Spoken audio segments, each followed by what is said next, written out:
Прывітанне, паважаныя сябры. Пад апошнім маім відэа ў каментах адзін з маіх падпісчыкаў выказаў пажаданне, каб я прачытала верш Сергея Ясеніна. Хоць я на сваім канале сёмуха размяшчаю уласныя вершы, аднак з задавальненнем выканаю гэту просьбу, бо творчасць Сергея Ясеніна вельмі люблю. Я вам прачытаю яго верш на беларускай мове. Мітусіцца блакітны пажар, падзабыліся родныя далі.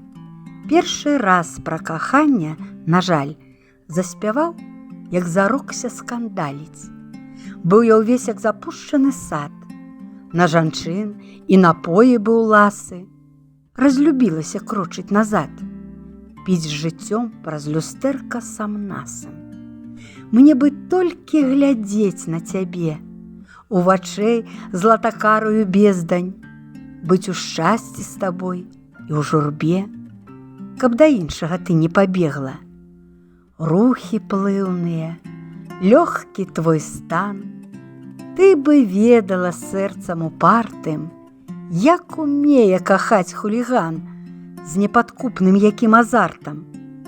Я б навекі забыўся шынкі, я бы вершы пісаць закінуў, толькі б тонка кранацца рукі, валасоў тваіх павуціння. Я б навекі пайшоў за табой і ў свае, і ў далёкія далі. Раз ужо заспяваў пра любоў, то, напэўна, і хопіць скандаліць.